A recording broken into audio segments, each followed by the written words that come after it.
Қызданай кемпір бестің шайын ішіп болып жинала бастады.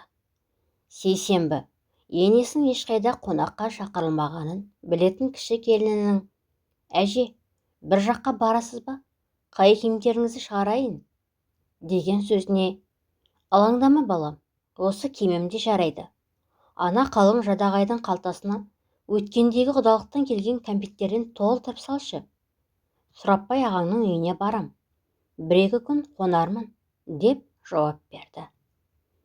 Қызданай өмірге екі ұл, бір қыз әкеліп, бәрін де үйлі баранды қылған, шалын ертеректе ақ арулап жерлеген кемпір. Тұрапбай деген отырғаны, жасы 50-ден асқан, өзі бөлек отау етіп шығарған үлкен ұлы. Ол да қыз ұзатып, ұлын үйлендіріп, ата-атанып отырған жігіт ағасы. Қызданайдың өзі кіші ұлы Құрмаштың қолында қалған. Кіші деген аты болмаса, Құрмашта былтыр үйленіп, той берген, мына әжелеп отырған келін, сол әзірге ең кіші келін. Баяғыда үйленгесін 7-8 жыл өтпей-ақ, екі ұл, бір қызды бұған аманаттай қалдырып, марқұм күйеуі ауырмай сырқамай о дүниеге кете берді. Бойындағы жастық қызуы басылмаса да, екінші күйеуге тием деген ойдан аулақ болған, бір-екі аузы басы жыбырлап, қыз жақтағысы келгендерге: «Дүниеңді кесіп алып, итте тасасын демесең, менен аулақ жүр» дегесін, ондай ой бар еркектер тым-тырыс қалған. Біреу-міреумен әуейі болсам, балаларымның бетіне салық болармын деген оймен, соларды өсіріп жетілдіруге бар қажыр-қайратын салды. Құдайға шүкір, қиын болса да бәрін өсірді, жетілдірді. Екі ұлдың ортасындағы жалғыз қыз. Ол да қазір әже атанып, барған жерінің сый-құрметіне бөленіп отыр. Қызданай кемпірдің бүгін үлкен ұлының үйіне кештетіп келе жатуында бір гап бар еді. Тұрапбайдың ұлы, бұның немересі, кешегіде қылық көрсетіпті. Ішіп келіп, келіншегіне қол көтерген. Әке-шеше араша болғысы келсе, анау одан сайын екіленіп жағаласқан. Қызданай түсініп отыр. Осы бастан тоқтатпаса, бұның бар еңбегі зая кетіп, үлкен ұлдың отбасының берекеті кетуі мүмкін. Осындай мазасыз ойдың жетегінде таксиге мініп, Тұрапбайдың тастап қалаған биік шарбақты қақпасына келіп жетті. Кешкі шайға жиналған Тұрапбайдың отбасында үнсіздік. Бәрі де ұрлық үстінде ұсталған адамның күйінде отыр. Себеп сол кешегі жанжал. Келін көңілсіз. Біреу енді жүріп жүрген, екіншісі әлі жасқа толмаған екі баласы. Бірі келіннің алдында, екіншісі қасында бұйға тығылып отыр. Әйелін сабап ерлік жасаған жақан, ұлы телефон шұқып өзімен-өзіне шынтақтап жатыр. Одан кішірек Тұрапбайдың қалған балалары бөлмелерінде. Оларға телефон, Wi-Fi болса, ас-су керек емес, дүниелері түгел. Тұрапбай ауық-ауық тамағын кенеп, бірдеңе дегісі келсе де, неден бастарын білмей, пұшайман күйде отыр. Осы сәтте үйдің баласының бірінің: «Ура, әжем келді!» деген даусы шықты. Тап-тыныш отырған дастархан аяқ асты әбігер болды. Тұрапбайдың әйелі асыға аптыға ауыз үйге енесін күтіп алуға ұмтылды. Тұрапбай да жан-жағына қарап шинақталып отырды. Жалма-жан орнынан ұшып тұрған Тұрапбайдың батыр баласы Жақан ауыз үйге атып шығып, әжесінің кәмпитін бөлісіп алып, бөлмелеріне зытып жатқан балалардың арасынан: «Сәлем бердік, әже!» деп айтуға шамасы келді де бөлмесіне кіріп кетті. Келін сірә бір шетке ысырылып, қол қусырып сәлем етуге дайын тұр. Есіктен кірген шешесін көрген Тұрапбай орнынан тұрып: «Сәлем бердік, апа. Төрлет, қала жағдайың жақсы ма? Менің шешем мені сағынған болды ғой», деп еркелей сөйлеп дастархан шетіне отыруға көмектеспекші болып еді. «Тәй-тәрі, өзімде отыра алам.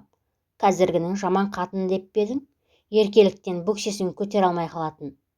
Өзіме өзім қонақ емес шығармын. Рахмет ниетіңе», деп күліп төрдегі өз орнына жайғасты. Бір қызығы жаңа ғана ата болып отырған Тұрапбайдың жүзіндегі маңыздылық, үлкендік, аталық сияқты қылықтар жоқ болып, бала кейпіне түскендей болды. Дастархан шетіне отырып, амандық сұрасып, алғасын Тұрапбайдың әйелі Қалима: «Келін, сен қазаныңа қара, өткенде құдадан қалған, көрмеде тұрған суреттің майын молдау қылып сала бер. Шайын өзім баптаймын», деп келініне тапсырмасын беріп, өзі шайды жаңартуға зыр жүгіре бастады. Аң-таң болып тосырқап тұрған немерені қызданай өзіне жақындатып тартып алды да, қалтасындағы кәмпиттен алдына төге салды. «Түфәй, Тұраштың тура бала кезі екен, ұқсамасаң тумағыр. Ой, пошымыңнан айналайын, күшік. Түфәй, деп емірене бетіне сүйді. Жас келінге қарап отырып: «Құдадан қалған етіңді молырақ сал, қарағым. Мен екі қонам осы үйге. Сосын құдадан қалған арақ болса, оны да әкел. Мына атаңмен ішейін отырып алып», дегенде Тұрапбайдың іші қылп ете қалды. Бұның анасы қатты ашуланғанда әңгімесін осылай кекете сөйлеп, қыңырайып, қырсықтанып бастайтын. Баяғыдай мектептен екі алып келгенде де осылай басталатын. Бұлай басталса, соңы қорқынышты, таяқ жау қаупі ұлғаяды. Қашып кететін бала емес, қарсыласуға өз анасы. Шешеге қарсылық көрсете бұның табиғатына жат. Басқа салғанды көтермеске амал жоқ. Қанша баламын дегенде де ата болып отырған аты бар. Бала мен келіннің көзінше ұра қоймас деген үміті де жоқ емес.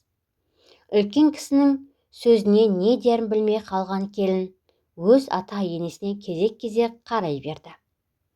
«Оларға несіне қарайсың? Олар саған ата ене болғанмен маған бала. Бұлар менен асып қайда барар дейсің? Жә, керек емес арағың. Әдемілеп етіңді пісір, сорпасын ішерміз», деп шиеленіскен сәтте шешіп жіберді. Бала келініне қарап: «Әлгі батыр қайда? Шақыр мұнда. Қолын алайық, дидарына сүйсінейік. Оңай саған әйелін ұрып шырылдату деген анау-мынау еркектің қолынан келер іс емес. Нағыз қазіргінің қас батыр екен. Шақыр мұнда», деп Тұрапбайға жекірді. Қалима шалт қимылмен жылдам барып баласына ескертіп келді. Келін қазан көтерумен әуре боп жүргенде қызданайдың алдына әбден бапталған қою күрең шай келіп, дастархан үсті тәтті-пәттіге тола түсті. Үркектей басып келіп, қатын сабағыш Жақан немересі де дастархан шетіне жайғасты. Шайын бұрттап жіберіп: «Әй боқмұрын, сен осы кімнің баласысың?» деп Жақанға қарата айтып еді. Басын көтеріп ыржия қараған Жақан: «Әжемнің баласымын», дей бергенде ененің шонтайы саған: «Менің балам болсаң, бұндай көргенсіз болмас едің, мыналардың баласысың», деп ұлы мен келініне зәрлі көзбен қарағанда, ол екеуі тарының қауызына сиярдай болып кішірейіп кетті. Қызданай кемпір онысымен қоймай, қасында жатқан жадағайдың жеңіне тығулы тұрған өзінің кішірек қамшысын шығарып, Тұрапбайды жонарқадан салып өтті. Кішірек болғанмен теріден тоқылған, басыңға кәдімгі көліктің ондық болты байланған қамшы едәуір салмақ деді. Шай басында жеңіл киіммен отырған Тұрапбайдың жонарқасы тілініп түскендей болды. Қалиманың зәресі зәр түбіне кетті. Бұған да тиіп кетуі мүмкін. Енесі ашуланбайды. Бәрін ақылмен, сабырмен шешетін салмақты адам. Ал ашуланса аямайды. Осы жолы да қатты келген сияқты.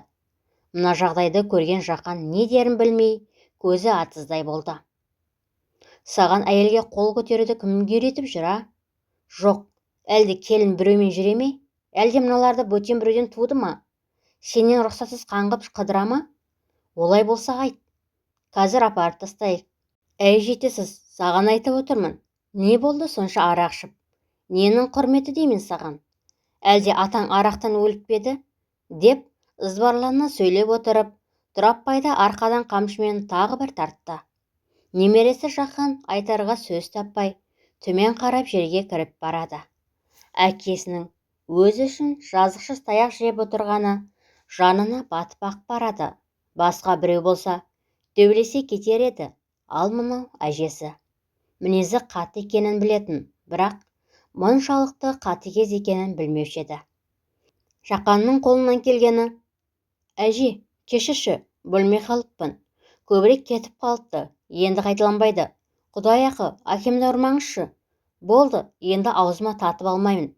Кешірші әже», деп шыңғырып жіберді. Жолдасының бұлай шырылдағаны келінге де қатты әсер етті. Әттең, қолдан келер дәрмен жоқ.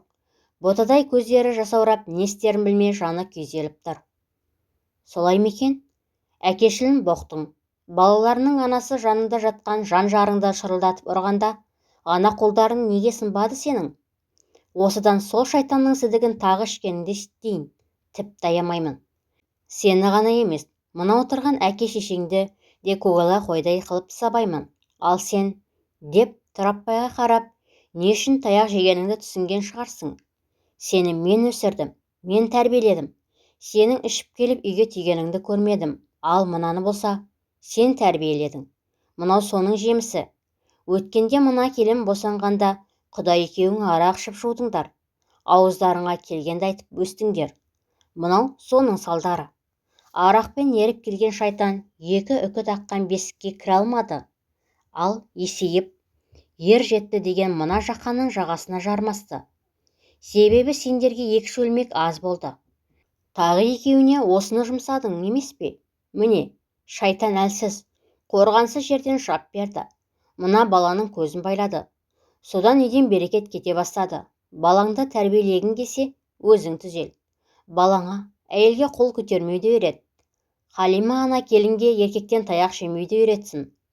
Ата, ене деген атты алып жүру, ол тек тойда төрде отыру емес. Ол ең бірінші өзіңді тәрбиелеп сол атқа ие болу. Арақ атаңнан қалған ас емес. Шайтанның суын ішкің келіп өліп бара жатсаң, балалар жоқ жерде іш. Бірақ өзіңе отбасыңа сау кел, деп сөйлеп отырып, шайын ұрттай берді. Тұрапбай, оның бәрін шешем қайдан біледі, сен жеткіздің бе дегендей әйеліне ала көзбен қарап еді. Шешесі: одан көрме ештеңені де. Баласының отбасындағы өп еткенді білмейтін шеше ме? Қажет болса, қораңдағы үш жандықтың қай аяғы ақсақ, қайсысы жем жемей тұр. Оған дейін білем. Қазақ қатты айтпасаң бет қайтпайды, дейді. Мына шірік бүгін әйелін сабаса, ертең саған қол көтермесіне кім кепіл? Сол үшін келдім. Менің етегімнен өрген бұл неткен жүксұрын екенін көрейін деп. Кеше құда десіп, үш шөлмек арақ ішкен құдаңның бетіне қалай қарайсың? Бүгін балаң оның қызын быт-шыт қылып сабаған болса. Дей бергенде жас келін әлсіз ғана: болар-болмас екі шапалақ қой әже, мен ұмытып та кеттім уже, деп күйеуін ақтап алмақшы болды. Оның дұрыс қарағым, кекшіл болма, разымын мына сүмелекке араша түсіп отырғаныңа. Ал сен, деп Жақанды өзіне қаратып алып: сүмелек болма, ертең мен де кетем шалымның артынан. Мына әке-шешеңде мәңгі емес. Сол кезде мына әйелің өмірлік серігің қасыңда қалатын. Сол кезде бала келінің ит пен мысықтай болып ырылдасып, үйінің берекетін алсын демесең, мына балаларың сенің қисаңдап жүргеніңді көрмесің. Отбасы деген арба. Сол арбаның алдыңғы аяғы қалай жүрсе, сол аяғы да солай жүреді. Осыны ұмытпаң, деді де Халима келініне қарап: аңыраймай шайыңды құй. Ал мен, өледі дегенде келсек, мен мыналардың, деп шөберелерін көрсетіп, бір жарын үйлендіріп үй қылмай кетпеймін. Сендерді әбден дұрыс жолға қоймай, шалымның бетіне қалай қараймын? Не деп барамын? Міне солай, деп сөзін аяқтап жатыр еді. Ту сыртында көз жасын майлыққа сүртіп тұрған жас келін келіп құшақтай алды да: кетпейсіз әже, бәрінің тойында боласыз. Сіз болмасаңыз ол тойда не сән болады? Деп бетінен, көзінен сүйіп алды. Немересі Жақанда келіп, қолтығының астынан орын тауып: әже, кешірші, еркектік сөзім, енді арақ ішпеймін десе. Халима да көз жасын бір сығып тастап: алтын басты енім-ау, мың жасаңызшы. Сіз келгеннен үйіміздің сәні кіріп, берекетіміз көбейгендей болды ғой, деп алғысын жаудырып жатты. Бала келіннен босаған шешесіне қарай еркелей қисайған Тұрапбай: «Апау, кейде осы сенің ұрғанды сағынам, арқам қышып шұбарлап тұрады. Ақшасын төлеп тұрайын, арасында келіп осылай ұрып тұрсаңшы», деп басын сүйіп еміреніп жатыр еді қызданай кемпір. «Тәйт әрі, енесін емген ботадай болмай, осында біреу ата, біреу құда деп жүру. Шәйіңді ішіп болсаң бар да мал жайыңа қара, босат мына жерді. Ал менің мына екеуіне айтарым көп әлі», деп сілсіз күлді. Бағанадан әжесінің алдында отырған немересі ғана әлі таң-тамаша болып отыр. Осы кемпірдің не құдіреті бар екен деп. Я, біреу сенер, біреу сенбес. Алайда елуге келіп ата-ене аттанып отырғандарға ақыл беретін, ақыл қонбаса қолындағы таяқпен салып жіберетін өмірдің ащы тұщысын тең тартқан аналарымыздың бары рас. Ал ата болып отырған баласын жонарқадан ұрғаны дұрыс па, бұрыс па? Тыңдарман, сіз қалай ойлайсыз? Ең бастысы, қызданай әже дұрысын айтты. Құда деген атақ төрде отырып бас мүжу ғана емес, бала келінге берер тәрбиеңе де байланысты. Одан қате жіберсең, қартайғанда азабын тартасың.